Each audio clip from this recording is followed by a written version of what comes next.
Bismillahirrahmanirrahim. Assalamualaikum warahmatullahi wabarakatuh. Innal hamdalillah nahmaduhu wa nasta'inuhu wa nastaghfiruh wa na'udzu billahi min shururi anfusina wa min sayyiati a'malina. May yahdihillahu fala mudilla lahu wa may yudlil fala hadiya lahu. Asyhadu an la ilaha illallah wahdahu la syarika lahu wa asyhadu anna Muhammadan 'abduhu wa rasuluhu la nabiyya ba'd. Allahumma shalli ala Muhammad wa ala ali sayyidina Muhammad. Jamaah subuh yang dirahmati Allah, puja dan puji syukur kita panjatkan kepada Allah Subhanahu wa taala yang telah memberikan kesehatan sehingga kita bisa melangkahkan kaki dari rumah menuju masjid yang kita banggakan ini dengan sehat walafiat. Insyaallah terus kita istiqomahkan untuk melaksanakan sholat subuh berjamaah dan diteruskan ta'lim pada subuh yang insyaallah pada pagi ini akan diisi oleh guru kita Kiai Haji Mamun Adung yang akan menyampaikan materi fikih atau usul fikihnya. Salawat dan salam semoga selalu tercurah kepada junjungan kita, tauladan kita Nabi besar Muhammad sallallahu alaihi wasallam, pada keluarga, kepada sahabat, insyaallah kita dikumpulkan di jannahnya bersama beliau. Amin.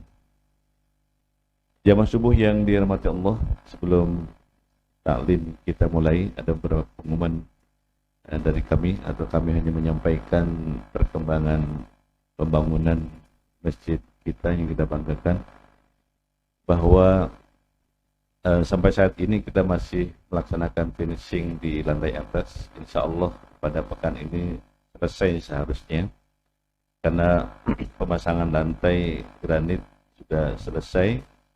Dan kemarin sudah dimulai pemasangan jendelanya, dan di bagian luar sudah mulai dipasangkan kemarin juga terawangan di atas pintu, sehingga kami masih menunggu pemasangan railing void atau pagar void. Seharusnya 2 hari yang lalu juga sudah mulai dipasang karena barangnya sudah ada, tetapi setelah kita konfirmasi vendor kita tersebut mengalami musibah, jadi ada penundaan. Insyaallah kita tetap minta kepada beliau untuk segera melakukan pemasangan void, karena apabila void itu sudah pagar void sudah dipasang, maka kita bisa segera pindah ke atas, sehingga pekerjaan selanjutnya akan pindah ke lantai dasar ini. Mohon dukungan dan doanya, mudah-mudahan Allah mudahkan dan cukupkan biayanya untuk menyelesaikan pembangunan yang telah selesai. Demikian kurang lebihnya, mohon maaf. Assalamualaikum warahmatullahi wabarakatuh.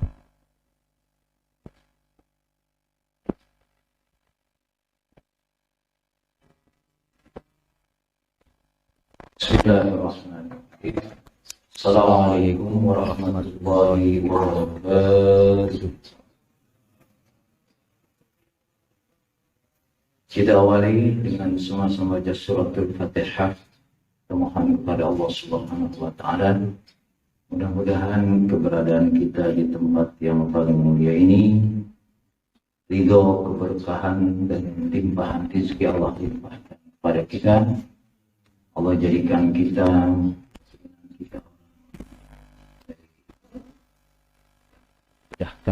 rencana pembangunan masjid ini, sehingga Allah limpahkan rezeki kepada bapak-bapak yang terus berusaha untuk menyelesaikan pembangunan masjid ini.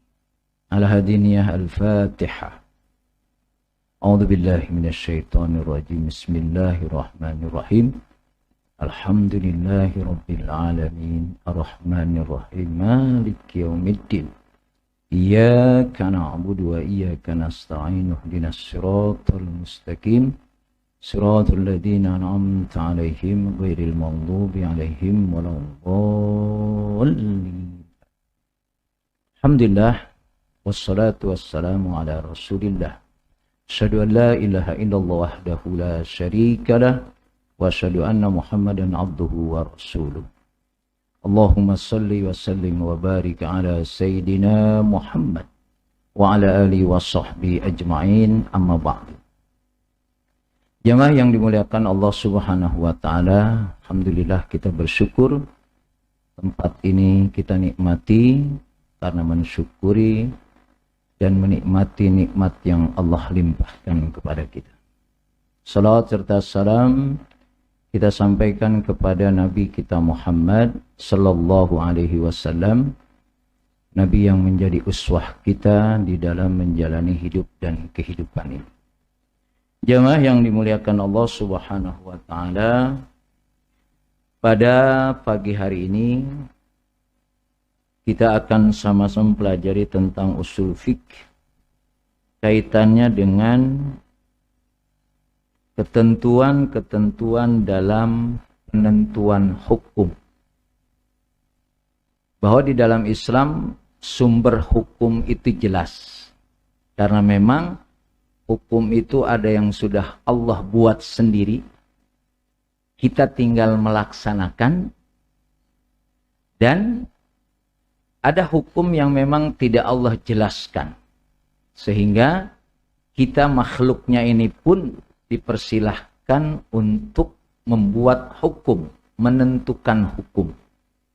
Karena Allah sudah memberikan fasilitas kemampuannya. Allah berikan akal, Allah berikan hati, dan lain sebagainya. Allah memberikan kebebasan itu selama ketentuan manusia tidak bertentangan dengan ketentuan Allah Subhanahu wa ta'ala. Jadi kalau ada ketentuan hukum itu memang yang menjadikan hukum itu tidak disepakati, harus disepakati. Karena memang sumber kebenaran itu dari Allah. Penjelasan-penjelasan yang sudah ada pada Rasulullah. Maka kemaslahatan hukum itu akan terjadi ketika hukum sudah ditentukan. Maka pertama kali yang harus kita pahami adalah apa yang dimaksud dengan dalil. Dalil itu penunjuk. Kita hidup ini jalannya itu harus jelas. Dalilnya menunjukkan kemana kita menjalani hidup. Pagi hari ini datang ke masjid ini karena mengikuti dalil. Bukan mengikuti hawa nafsu. Kalau mengikuti hawa nafsu insya Allah masih di atas kasur. Karena kita mengikuti dalil. Apa yang dimaksud dengan dalil?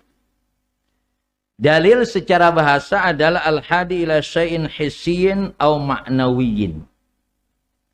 Dalil adalah sesuatu yang menunjukkan kepada kita baik secara materi atau non-materi. Maka apa yang menjadi kepentingan kita di dalam hidup ini harus ada yang mengarahkan. Baik dia itu khair, kebaikan, atau keburukan. Jadi orang melakukan kejahatan itu ada dalilnya. Sehingga dia melakukan itu. Karena memang tinggal memilih jalan kan cuma dua. Sabilillah, sabilito, tongkut. Ada yang berpendapat tiga. Jalan Allah, jalan setan, dengan jalan hawa nafsu. Sementara ini kan setan seolah-olah selalu mengalahkan kita. Sebenarnya kita sama setan gagahan mana sih Pak? Hah? Kita kan mestinya kan? Tapi seringkali kadang-kadang, aduh saya bawa subuh kesiangan gara-gara setan. Setan itu dhaif, setan itu lemah. Artinya kekuatan kita itu ada ketika kita menyerahkan diri kita kepada Allah. Kalau kekuatan kita nggak serahkan kepada Allah, seolah-olah kita paling kuat. Fir'aun sekuat apa sih dia, akhirnya tetap aja jatuhnya nggak tanggung-tanggung. Ya, kalau kata kampung saya itu kelelep di laut. Tenggelam di laut. Padahal kekuasaannya luar biasa. Jadi orang-orang yang merasa kuat itu dengan dirinya pasti akan hancur. Apa yang dimaksud dengan dalil dari istilah ahli usul? Ma yastadilu bin nadri sahih fi ala hukmin syar'in amalin ala sabili qat'i awid dhanni. Dalil menurut ahli usul fiqh adalah tanda-tanda yang menunjukkan pandangan yang sahih, pandangan yang benar terhadap ketentuan hukum syariat yang manusia akhirnya meninggalkan atau melaksanakan. Ala sabili qat'i awid dhanni. Baik dalil itu qata' pasti atau don, yaitu pasti dengan tidak pasti kalau kita terjemahkan dalam bahasa Indonesia. Qat'un itu pasti, donnun itu adalah tidak pasti. Tapi kedua-duanya akan terjadi. Maka kita akan mendapatkan dalam beberapa kasus ketentuan itu, hukum itu berbeda pendapat. Karena memang ayat dikatakan oleh satu ulama ini qat'i. Yang lain mengatakan ini dhonni. Dan begitu berikutnya. Wadilatul ahkam wa usulul ahkam wa masadirus syariah lil ahkam. Maka ketentuan-ketentuan hukum itu ada sumber hukumnya. Jadi kembali kepada sumber hukum. Yang menjadikan hukum itu ditentukan sesuai dengan kebutuhan apa yang belum dijelaskan oleh Allah. Ini kita ini kan terlalu pintar kadang-kadang. Ya. Allah alim, khabir, sudah menjelaskan ketentuan hukum itu. Masih dikoreksi. Bayangkan kalau Allah saja masih dikoreksi. Tapi boleh Allah mau dikoreksi silahkan. Ya. Wa in kuntum fi raibim mimma nazzalna ala abdina fa'tu bi suratim mim misli. Kalau memang sanggup silahkan. Jadi kalau manusia buat hukum dikoreksi ya ada pantas. Ya, seberapa sih pinternya manusia. Apalagi sumber hukumnya adalah soal wani piro misalnya. Jadi ketentuan hukum itu sudah jelas ada sumbernya. Makanya nanti kalau terjadi pertentangan, perbedaan harus ada tempat kembali. Kalau sudah ada tempat kembali berarti tidak ada lagi pertentangan. Wa ba'dul usuliyyin arrafad dalil bi annu ma yustafadu min hukmin syar'iyyin amalin ala sabilil qat'i.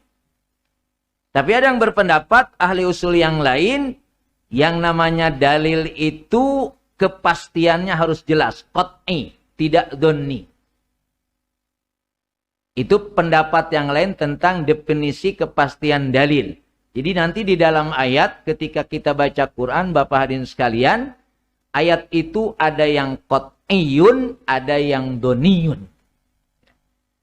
Itu kepastian dari ayat itu, kita memahaminya itu sudah pasti.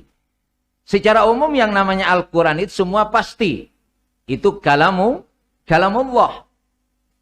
Makanya kalau kita membaca Quran, mungkin Bapak baca terjemahannya, pahami saja sesuai dengan apa yang Bapak pahami. Ya. Karena untuk memahami lebih jauh bagaimana Quran itu adalah sudah tentu harus ngerti bahasa Arab. Ya. Harus ngerti ilmu nahunya, sorobnya, balagonya, badinya, kelamaan. Keburu mati.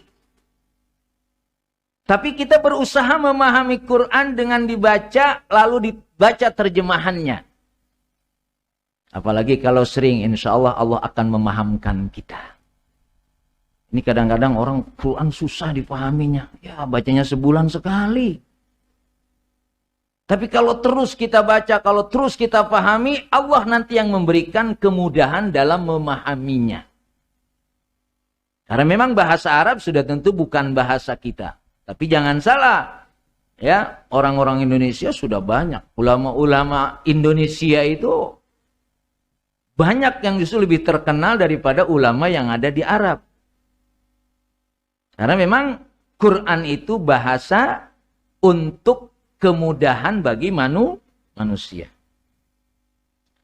Maka ketika ada perbedaan qat'i dan dhanni, dalil yang membedakan, satu dikatakan qat'i pasti, dhanni itu perkiraan, maka muncullah nanti apa yang disebut dengan ikhtilaf dalam penentuan ilmu. Maka hadirin sekalian, kita akan mendapatkan perbedaan itu, dan dalam fikih dipastikan ada. Bahkan dalam sesuatu yang sudah jelas pun mesti ada perbedaan. Rizki itu dari Allah.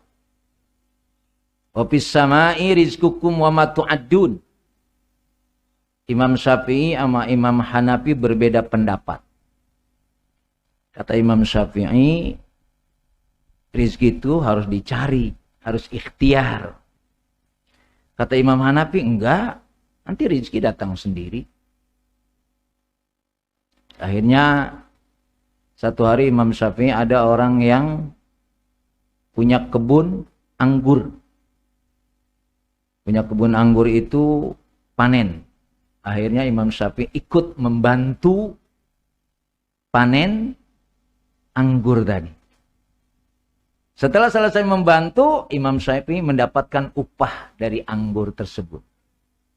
Kata Imam Syafi'i, itu kan, coba kalau saya nggak kerja, nggak dapat anggur. Kata Imam Syafi'i, Imam Hanafi kalah ini sama saya. Datanglah Imam Syafi'i ke Imam Hanafi. Dia cerita bahwa rizki itu harus dicari. Kata Imam Syafi'i, itu saya dapat anggur. Karena saya bekerja mendapatkan upah anggur. Ditaruhlah anggur di depan Imam Hanafi. Kata Imam Hanafi, alhamdulillah, saya baru ingat doang sama anggur, katanya. Ya, nggak nyari anggur, tahu-tahu anggur datang sendiri. Kedua-duanya tertawa. Jadi nggak ada yang salah. Imam Syafi'i dapat anggur karena kerja, Imam Hanafi dapat anggur dianterin sama Imam Syafi'i. Artinya ada dalam beberapa kehidupan itu berbeda pendapat. Nggak usah ribut. Kita buktikan aja nanti mana yang benar, mana yang salah. Jadi ketika Imam Hanafi dengan Imam Syafi'i seperti itu, yang salah siapa? Nggak ada yang salah. Imam Syafi'i dapat anggur karena kerja. Imam Hanafi nggak kerja dapat anggur. Dari siapa? Dari Imam Syafi'i. Padahal tetap semua itu rezeki dari Allah. Jadi dalam beragama pun nanti kita akan ketemu. Tapi kalau yang sudah Allah pastikan, jangan diutak-atik. Ini kadang-kadang kita iseng juga. Ya, sudah jelas Allah memastikan. Ini ketentuan hukum yang tidak bisa dipahami oleh orang lain, maka Allah pastikan. Maka kita tinggal sami'na wa ata'na. Selesai sudah.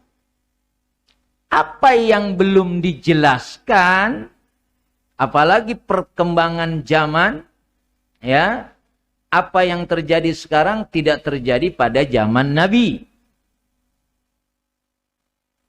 Pasti ada perbedaan.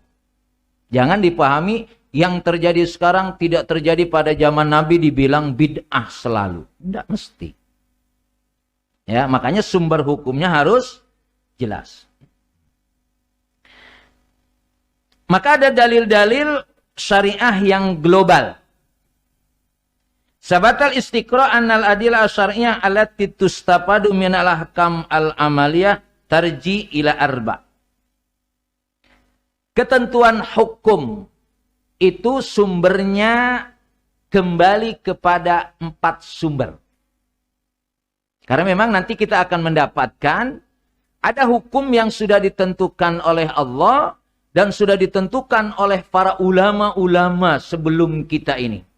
Maka ulama terkenal al-mujtahidun adalah Imam Syafi'i, Imam Hanafi, Imam Maliki, Imam Hambali. Itu menjadi sumber hukum dari ijtihad mereka.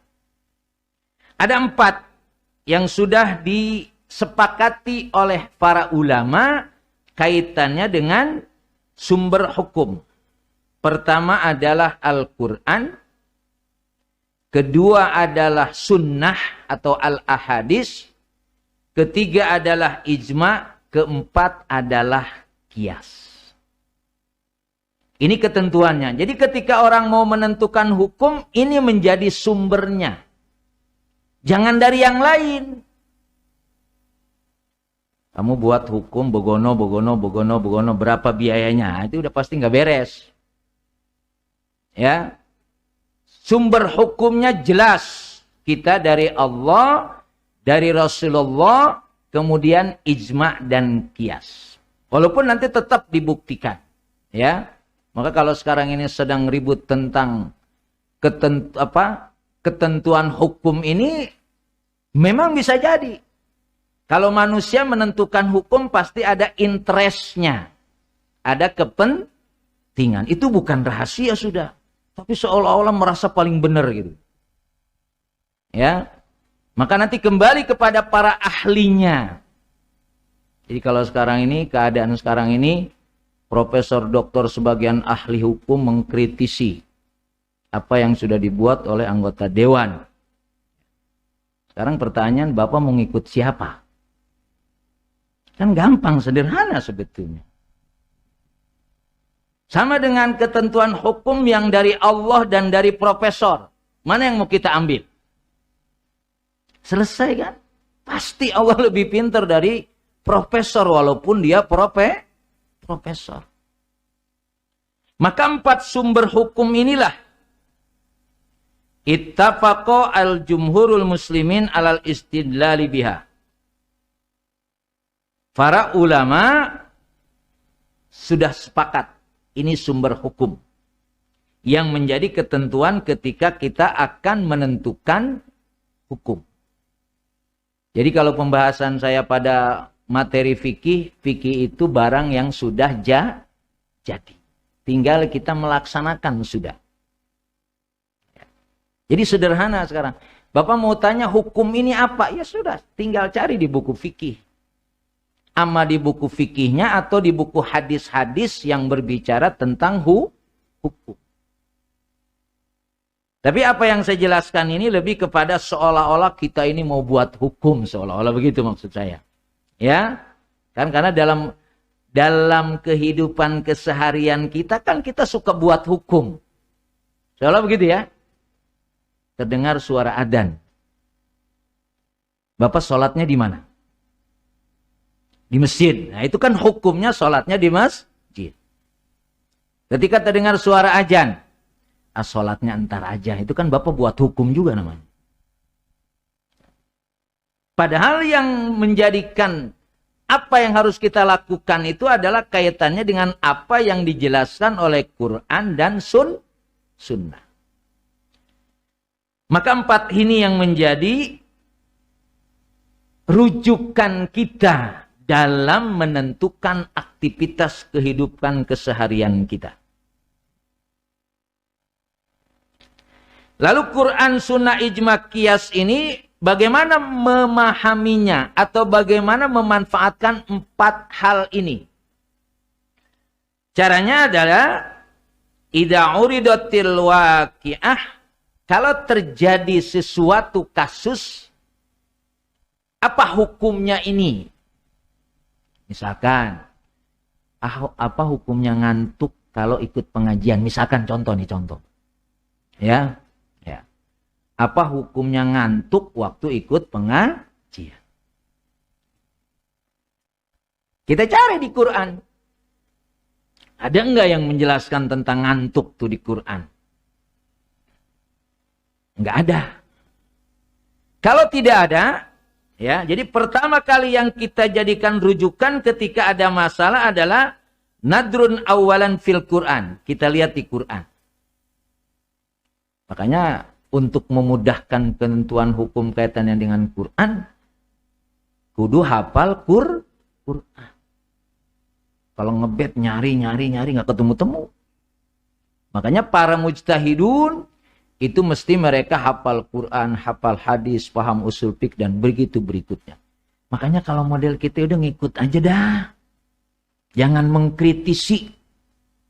Ya, tinggal ngikut. Insya Allah ulama-ulama dulu menentukan hukum tuh nggak ada ongkosnya. Ya, nggak ada ongkosnya. Bahkan mereka menentukan hukum itu setelah mendapatkannya pun mereka minta petunjuk dari Allah, istikharah dan lain sebagainya. Saya nggak tahu anggota DPR pada istikharah nggak kira-kira? Kira-kira aja nih, kira-kira. Ya husnudon aja lah. Insya Allah enggak gitu ya. Kalau sudah ada kasus, maka kembali kepada Quran. Fa'in wujidapi hukmuha amdo. Kalau memang ada di Quran, sudah tinggal melaksanakan. Kalau sudah ada di Quran. Kalau memang di Quran tidak ada, wa in lam judad fi hukmuha nudhira bis sunnah. Kalau enggak ada, kita kembali kepada sunnah, kepada hadis. Kalau dulu masih ada nabi, seluruh permasalahan tinggal bertanya kepada nabi, selesai. Apa yang menjadi kepentingan umat, apa yang menjadi pertanyaan umat, ya, semua ditanya kepada nabi.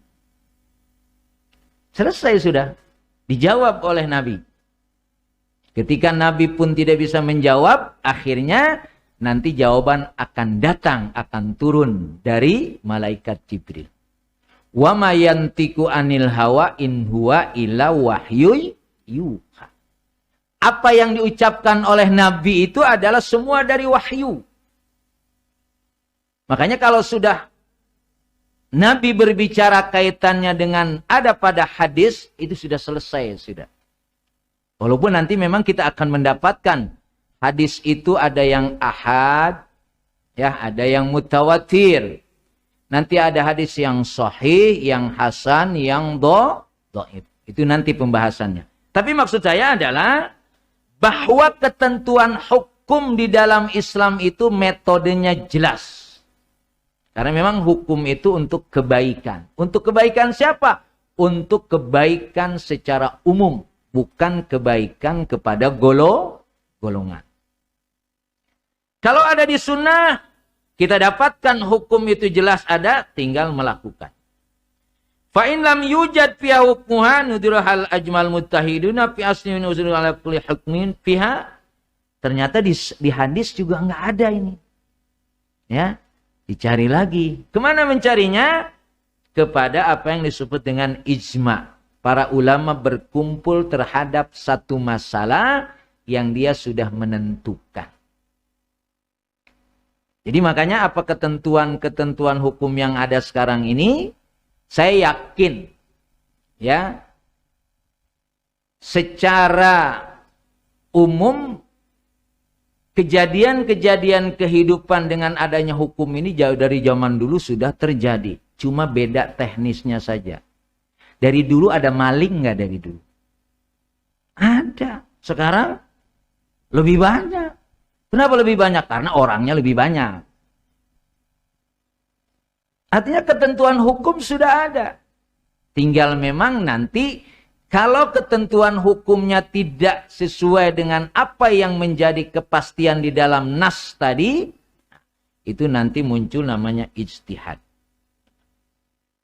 Yang ketiga tadi kembali kepada ada namanya ijma.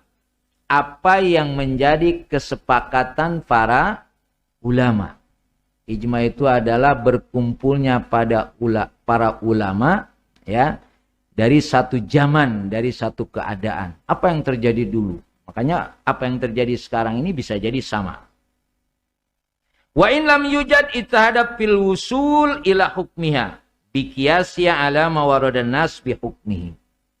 Kalau memang juga para ulama belum menentukan, maka ada yang namanya ijtihad. Inilah keterbukaan hukum nanti. Apa yang belum dijelaskan di dalam Al-Quran, apa yang belum dijelaskan di dalam hadis, dan apa yang belum ditentukan oleh para ulama, ini kita berijtihad. Sebutlah untuk mengatur kehidupan ini antara buruh itu dibuat sebagai hukum. Itu semua ijtihad. Kalau memang sudah ada ketentuannya di dalam Islam, ya sudah. Atau kalau di negeri kita ini karena bukan negara Islam, kan sumber hukumnya ada. Ya, misalnya Pancasila itu sebagai sumber. Jadi kalau penentuan hukum berbeda dengan keadilan sosial bagi seluruh rakyat Indonesia, berarti dia sudah bertentangan. Kalau di dalam ketentuan syariat Islam, hukum yang sudah ditentukan itu bertentangan dengan Quran dan Sunnah. Sederhana. Ya. Sederhana. Makanya kaitannya dengan apa yang Allah perintahkan kepada kita dalam memahami dalil-dalil untuk menentukan hukum sebagaimana firman-Nya a'udzubillahi minasyaitonirrajim dalam surat An-Nisa ayat 59. Ya ayyuhalladzina amanu atiullaha wa atiur rasul wa ulil amri minkum. Fa in tanazza'tum fi syai'in faruddu ila Allah war rasul. In kuntum tu'minuna billahi wal yaumil akhir, dzalika khairun wa ahsanu ta'wila. Hai orang-orang yang beriman. Sudah tentu kalau kita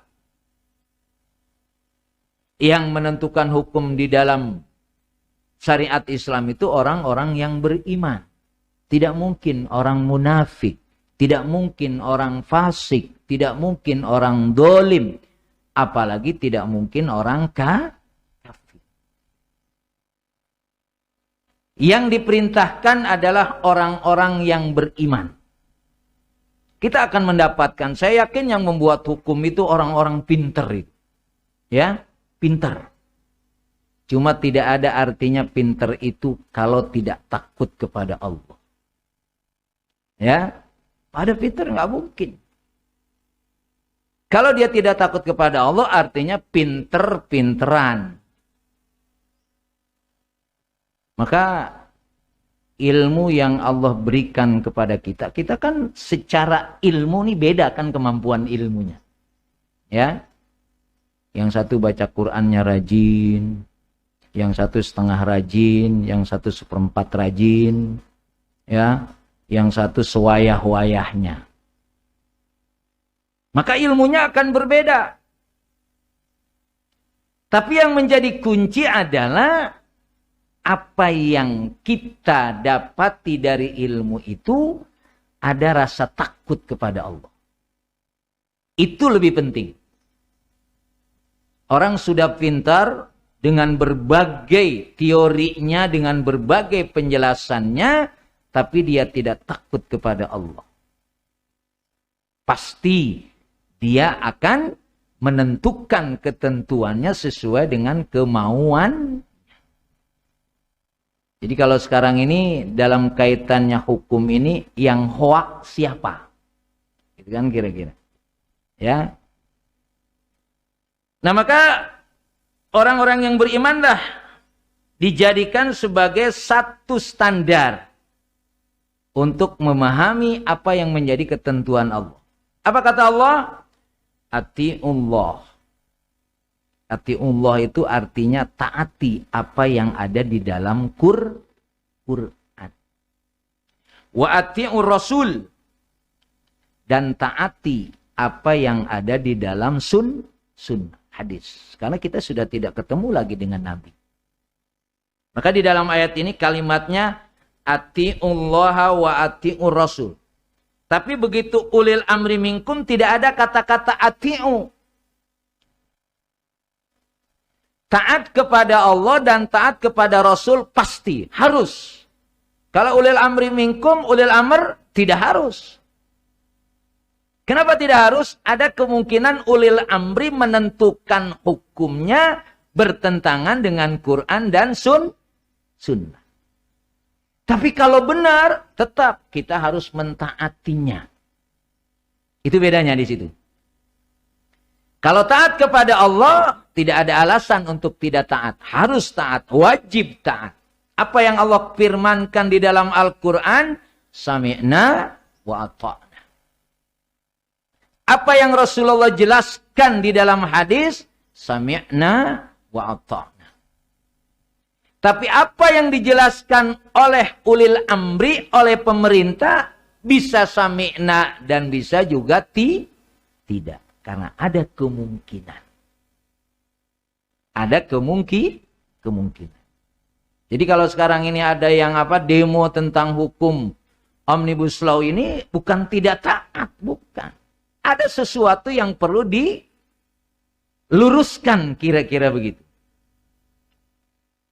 Tidak serta-merta apa yang ditentukan oleh pemerintah, sami'na wa ta'na. Tidak, tapi kalau apa yang sudah Allah jelaskan di dalam Quran, apa yang sudah Rasul jelaskan di dalam hadis, sudah tidak ada lagi yang menghalangi kita harus sami'na wa ta'na. Fa in tanaza'tum fi syai'in farudduhu ila Allah war Rasul in kuntum tu'minuna billahi wal yaumil akhir. Apa mungkin terjadi di dalam perbedaan ketentuan pembuatan hukum itu? Bisa jadi. Jadi kalau terjadi perbedaan tadi, pertentangan, bagaimana menyelesaikannya? Farudduhu ilallah war Rasul. Kembalikan. Apakah ketentuan hukum yang sudah dibuat tadi bertentangan tidak dengan Quran dan sunnah? Ya mungkin kalau sekarang bertentangan enggak dengan kepentingan para buruh dan lain sebagainya. Harus dipastikan. Nah kalau ketentuan di dalam Quran ini kembalinya adalah kepada ilallah war Rasul. In kuntum. Ada kalimat yang menjadi penekanan. In kuntum tu'minuna billahi wal yaumil akhir. Kalau kamu beriman kepada Allah dan hari akhir. Kalau orang beriman kepada Allah dan hari akhir, dia tidak akan menentukan hukum sesuai dengan seleranya. Apalagi kalau ini, apalagi memang dia menentukan hukum itu dibayar. Sampai ada istilah untuk menentukan dan atau saja itu berapa miliar. Dan dipakai atau dibuang. Atau dipakai atau dibuang. Karena dengan dan atau itu saja, akhirnya hukum esensinya menjadi berubah. Kalau dia beriman kepada Allah, dia beriman kepada hari akhir. Nanti kalau mati akan dipertanggungjawabkan dari apa yang dilakukannya. Itu pasti tidak akan berat. Maka disinilah kita memang harus betul-betul memilih pemimpin orang-orang yang memang beriman. Tidak mudah. Kenapa tidak mudah? Karena yang milihnya nggak beriman juga. Ini masalahnya kan? Jadi apa yang terjadi pada ketentuan kita mendapatkan pemimpin atau calon-calon wakil di DPR dan NPR itu yang milih siapa? Kita. Kalau yang dipilihnya seperti itu berarti yang salah yang milih apa yang dipilih? Yang milih, kita sadari. Maka Al-Quran memberikan bimbingan kepada kita. Ya. Jadi, kenapa di dalam Islam tidak boleh memilih pemimpin yang kafir? Ya jelas tidak mungkin. Ini masih diperdebatkan juga kan kadang-kadang kan ya? Masya Allah. Enggak kafir dia. Cuma munafik. Ya enggak ada bedanya. Bahkan Quran menyatakan innal munafikina fid-darkil asfal minan nar. Orang munafik itu nerakanya lebih bawah daripada orang kafir. Nah, ini adalah ketentuan bagaimana ketaatan kita ketika kita akan membuat hukum. Sumbernya jelas. Saya jelaskan ini adalah sebagai satu paling tidak informasi saja. Karena dalam kehidupan keseharian kita kadang-kadang membuat hukum sendiri. ada orang bertanya kepada saya tapi sudah melakukan. Ngapain bertanya kalau sudah diputuskan? Ustadz, saya begini gitu kan. Terus bagaimana hukumnya? Tapi dia udah ngerjain. Kalau kita belum yakin tentang ketentuan hukum, jangan memutuskan dulu. Bertanya dulu. Kan juga dalam kehidupan keseharian kita kan sama seperti itu. Kalau Bapak sering ikut ta'lim itu, dijelaskan oleh Ustadz kaitannya dengan apapun, ada yang mengatakan, oh ternyata itu nggak boleh ya, padahal saya setiap hari melakukan. Ya. Makanya para sahabat itu selalu bertanya kepada Rasulullah. Jadi teorianya ada. Kaitannya dengan apa yang belum menjadi keyakinan dalam satu amalan, itu ditanyakan dulu. Atau memang juga ada yang belum dijelaskan oleh Rasul, tapi karena memang tidak ada jalan lain, ya sudah mengerjakan. Contohnya apa? Satu hari ada 2 orang dalam perjalanan musafir. Dalam perjalanan itu, waktu sholat itu akan habis. Tapi dia belum ketemu air. Sebut saja sholat duhur misalkan. Terus mencari air. Anggap saja sholat asar jam 3. Masih 2:30 belum dapat air. Masih cari terus. Karena untuk memutuskan tayamum harus dipastikan tidak ada air. Berjalanlah terus. Menjelang waktu asar mau datang, belum juga ketemu air. Akhirnya diputuskan, kita tayamum saja. Karena waktu duhur mau habis. Tayamumlah berdua lalu sholat duhur. Setelah sholat duhur jalan lagi, ketemu air. Duhur belum habis, asar belum datang. Berdua bicara, kan kita sudah tayamum. Berarti sudah, kita sudah sholat. Tapi yang satu, tayamum itu dibolehkan kalau tidak ada air. Sekarang kita ketemu air. Yang satu wudhu lalu sholat lagi, yang satu tidak. Selesai itu, baru dia lapor ke Rasulullah. Kasusnya, karena memang mau nanya dulu ke Rasulullah tidak mungkin. Karena waktunya mendesak. Sudah dilakukan saja. Ternyata begitu datang ke Rasulullah, tidak ada yang salah dua-duanya. Jadi ada memang ketentuan hukum. Nah kita kan kadang-kadang, ya, dan itu berulang-ulang. Udah berulang-ulang baru nanya. Apalagi kalau urusan duit, ini halal apa haram ya? Halal apa haram? Halal aja dulu lah. Ya, kita sudah menjawab apa yang menjadi keraguan kita. Maka Quran memberikan pelajaran kepada kita. Ini dalam rangka ketika kita mau melakukan sesuatu, apakah yang kita lakukan ini sesuai dengan Quran atau sunnah atau kepentingan. Karena kita juga kadang-kadang menentukan hukum sesuai dengan selera kita. Jadi jangan sampai itu terjadi. Ya. Kan yang menentukan hukum boleh dan tidak harus ngerti hukum. Seorang dokter yang sedang operasi pasiennya di hari Jumat, dia boleh tidak sholat Jumat. Karena tidak mungkin operasi belum selesai dia tinggalkan pasiennya. Karena sholat Jumat itu wajib. Nah, kira-kira gitu ya. Sholat Jumat itu wajib. Dia tinggalkan pasiennya. Insya Allah pulang Jumat pasiennya udah mati.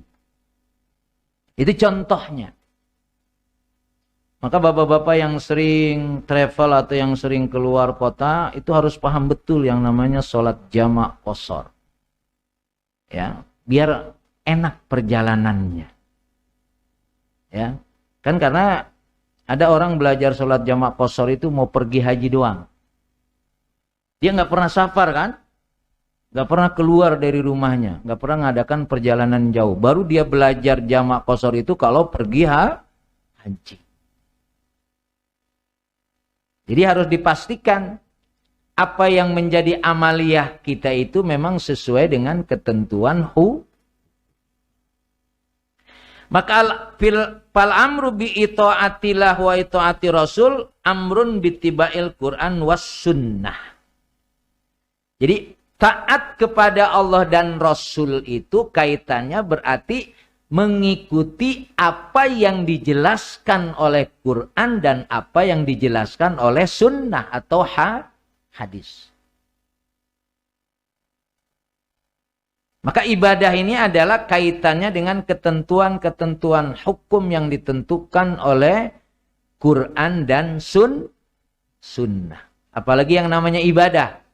Tidak ada ngarang-ngarang ibadah. Maka kaidah tentang ibadah itu al-aslu fil ibadati at-tahrim ila madallad dalilu ala khilafih. Asal ibadah itu haram kecuali ada perintahnya. Jadi kalau urusan ibadah tidak terlalu banyak yang kita lakukan. Kecuali ada dalil dan ada contoh dari Rasulullah. Jangan terlalu kreatif kalau ibadah. Tapi kalau muamalah, baru. Ya. Al-aslu fil muamalah al-ibahah. Ila madalla dalilu ala khilafi. Kalau muamalah seluruhnya boleh. Kecuali ada dalil yang melarangnya. Itu muamalah. Maka kalau ibadah ini harus kita yakin betul. Walaupun nanti dalam beberapa hal kasusnya adalah kaitannya dengan pemahaman fikih. Contoh. Kalau kaidah al-aslu fil ibadah al-ittiba. Yang namanya ibadah itu kita mengikuti. Salat ini kita mengikuti apa yang dilakukan oleh Nabi kita Muhammad sallallahu alaihi wasallam. Ngikuti dia, jangan ngikutin yang lain. Jangan ngikutin ustadz juga, jangan. Yang kita ikuti adalah Nabi. Contoh, Nabi sholatnya di mana?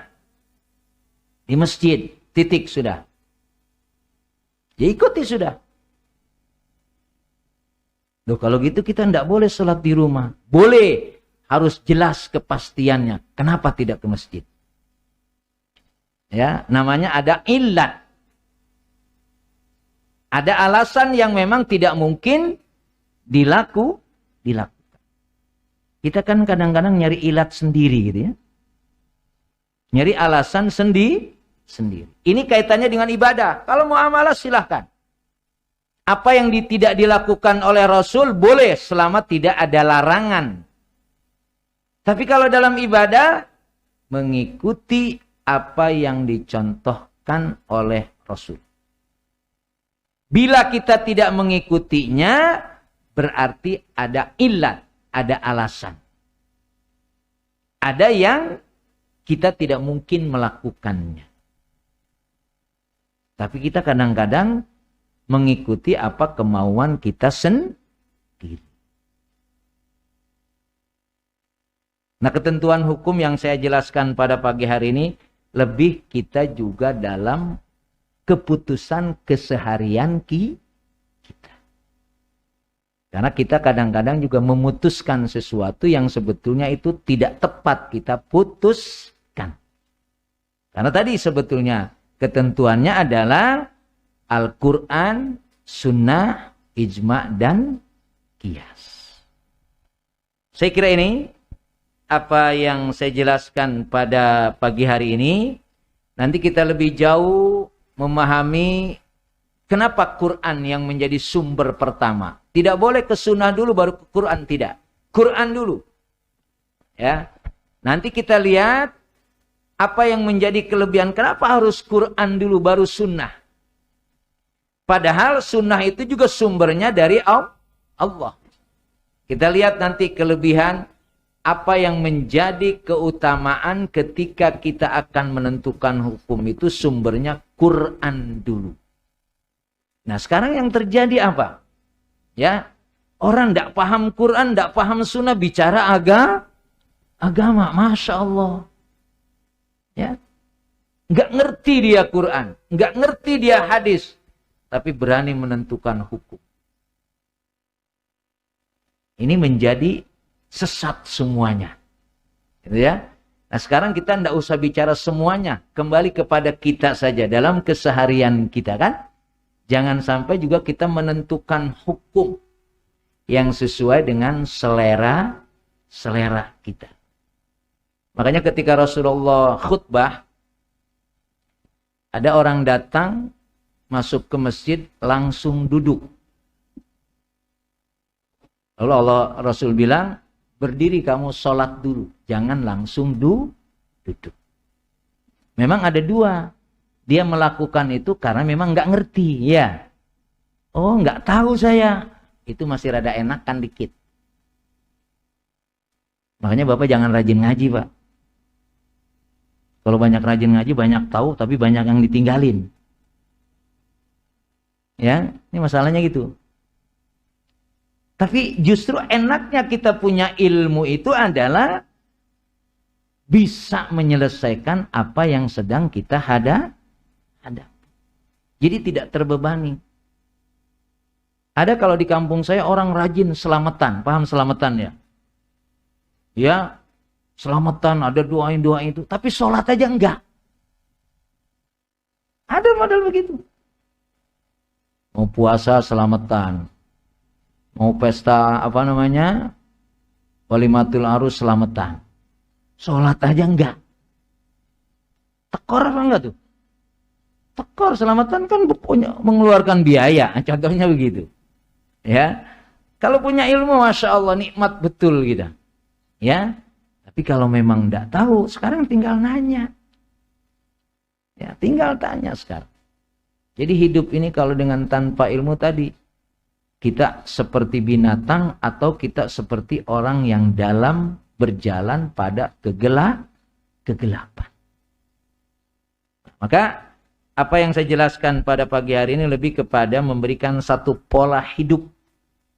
Bahwa ketika kita akan melakukan sesuatu itu harus ada dalilnya. Karena bisa jadi kita melakukan sesuatu bukan karena dalil, karena hawa nafsu. Ini akan lebih berbahaya. Saya kira ini mungkin ada yang mau menambahkan atau bertanya apa yang saya jelaskan kaitannya dengan usul fiqh. Memang belajar usul fiqh agak sulit, ya. Tapi paling tidak ini sebagai salah satu adalah pola berpikir saja. Karena kita kadang-kadang menentukan sesuatu tadi bukan berdasarkan apa yang menjadi ketentuannya, berdasarkan selera, berdasarkan kepentingan. Maka dalam hidup akan luar biasa. Kalau kepentingan didahulukan, pasti itu akan muncul perbedaan-perbedaan. Harus jaga jarak, harus pakai masker, tapi pilkada ada. Padahal dalam pilkada mesti, tidak mungkin itu jaga jarak. Misalkan begitu, karena ada kepentingan dan begitu berikutnya. Dalam ketentuan apapun. Ya, maka kita menentukan keputusan untuk melakukan dan tidak melakukan kembali kepada Quran, kepada sunnah, atau sederhananya kembali kepada apa yang dicontohkan oleh para ulama. Allah a'lam bishawab. Silakan kalau ada yang menambahkan atau bertanya. Mungkin Bapak-bapak sekalian ada yang bertanya sebelum kita akhiri. Ya, Ustaz Fajar, Ustaz Andri, ada lagi? Baik, dua dulu. Ya, yang ujung ya. Pak Fajar dulu, silakan Pak.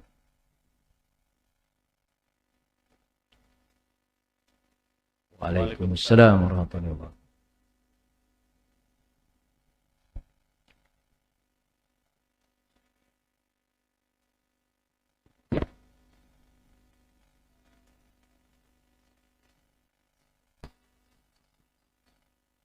Waalaikumsalam.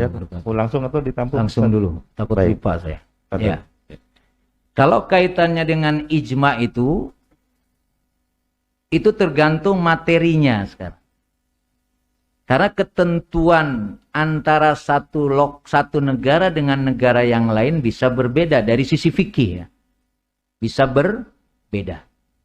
Maka kalau ketentuan ijma itu yang sifatnya dunia, itu ya, itu tetap nanti kembalinya kepada apa yang menjadi kepentingan dalam lokal tersebut. Karena bisa jadi yang terjadi di Indonesia belum tentu terjadi di negara lain.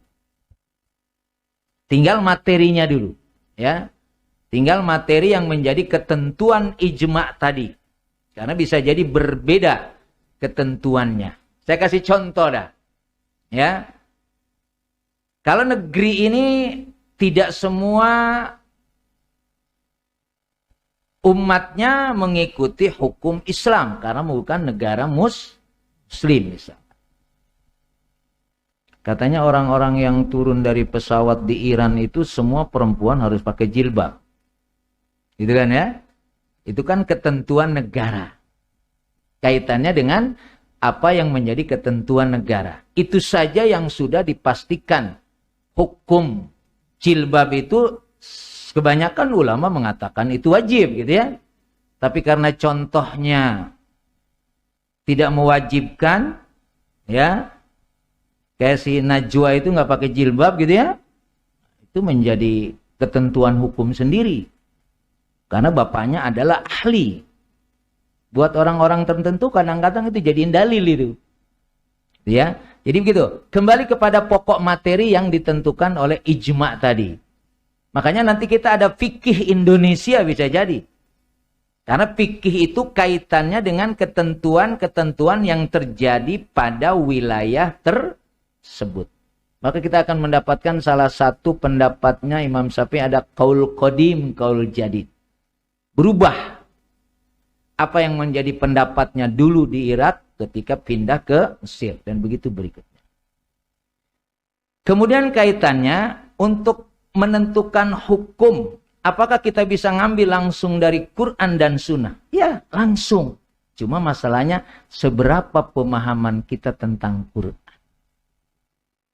Karena apa yang kita pahami dari Quran itu banyak unsur-unsurnya. Contohnya tadi ada asbabun nuzulnya. Kalau istilah di dalam Quran, kalau ada hadis ada asbabul wurudnya. Kenapa Quran ini turun? Ada kasus. Walaupun tidak semuanya ada kasus, tapi sebagian ada kasus. Itu satu contoh. Dan termasuk adalah teksnya itu sendiri, ya, kaitannya dengan pemahaman dalam bahasa Arab, itu juga harus kita paham. Maka nanti ada ilmu nahwi, ilmu sorob, ilmu balaghah, ilmu badi, ilmu ma'ani. Itu untuk menentukan arah bahasa ini kemana. Kaitannya dengan hukum yang akan diistimbatkan. Sekarang, seberapa pemahaman kita tentang Quran dan Sunnah? Sudah tentu, fas'alu ahla dzikri in kuntum la ta'lam. Jadi tetap kita bertanya kepada orang-orang yang sudah memahaminya. Maka sebetulnya referensi tentang fikih itu, kitab fikih, Masya Allah, sudah banyak. Ya, cuma walaupun tadi ada perbedaan pendapat. Nah, perbedaan pendapat itu mana yang mau diambil dari apa yang menjadi pendapat ulama. Jangan salah, keputusan ulama itu tetap sumbernya semuanya dari Quran dan Sunnah. Walaupun dalam beberapa kasus terjadi, Qurannya sendiri sebut saja ya mungkin seperti menentang Quran. Contoh, terutama pada zaman Khalifah Umar misalkan. Pada zaman Khalifah Umar itu mu'allaf itu tidak menerima zakat. Pada zaman Khalifah Umar. Padahal jelas di dalam perintah siapa yang berhak menerima zakat itu ada. Yang 8 asnaf itu. Tapi pada zaman Umar bin Khattab, Umar tidak memberikannya. Jadi satu hari datanglah para mu'allaf ke Abu Bakar untuk bisa mendapatkan hak zakat. Dibuatlah surat oleh Abu Bakar kepada Umar, karena Umar yang menjaga Baitul Mal. Begitu surat diterima oleh Umar dari Abu Bakar, sudah tentu dibaca dulu pasti, bahwa orang-orang ini supaya diberikan hak zakat lah kira-kira. Sama Umar suratnya tuh disobek, Pak. Sama Umar disobek. Kata Umar, sekarang sudah lagi mu'alaf tidak berhak menerima zakat. Karena Islam sudah kuat. Waktu itu, Pak. Akhirnya para mu'alaf kembali lagi ke Abu Bakar. Sampai mu'alaf ini kalau kata bahasa saya kesel dia.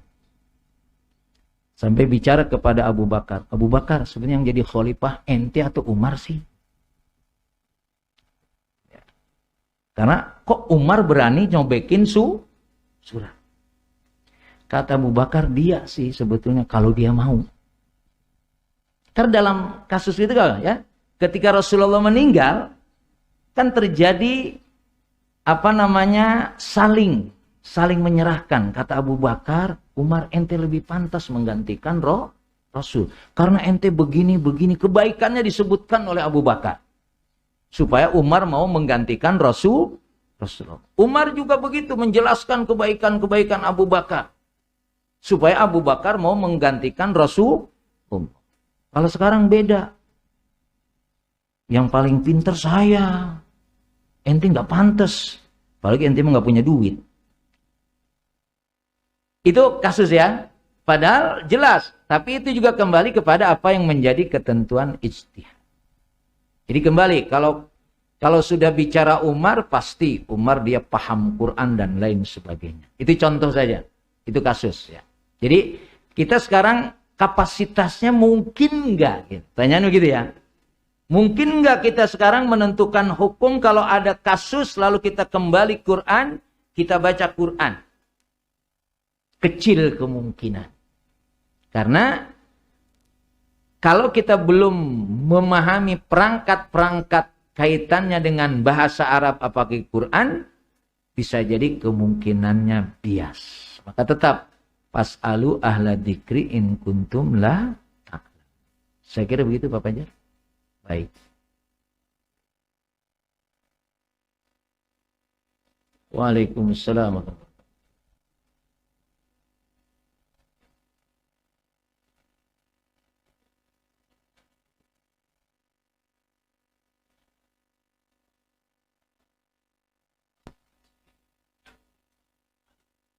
Ya.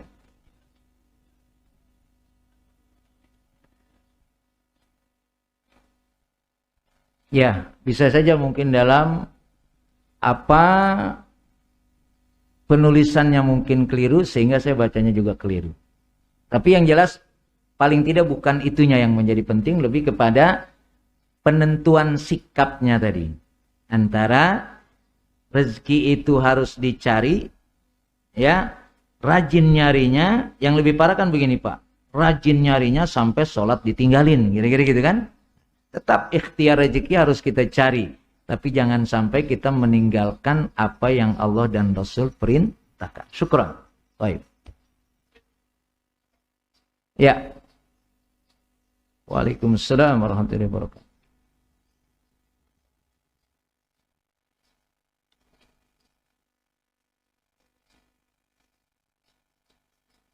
Ya.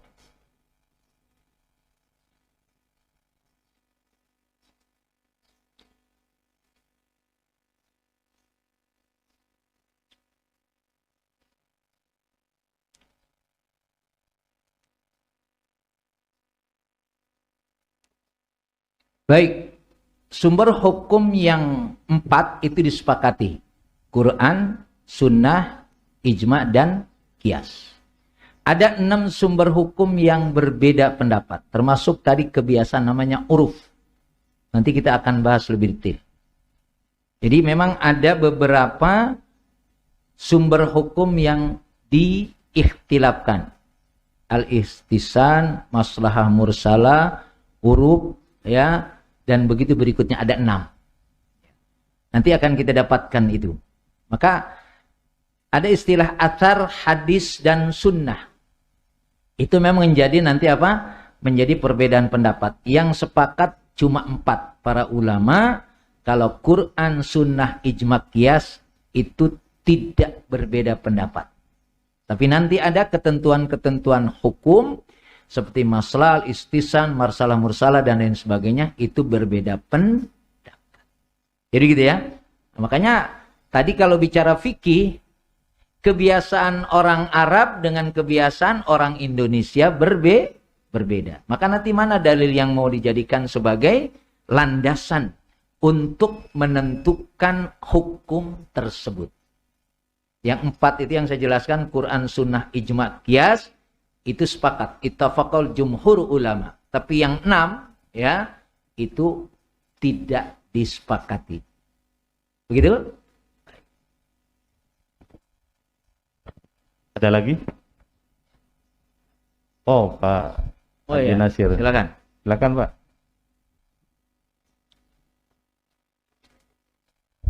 Waalaikumsalam.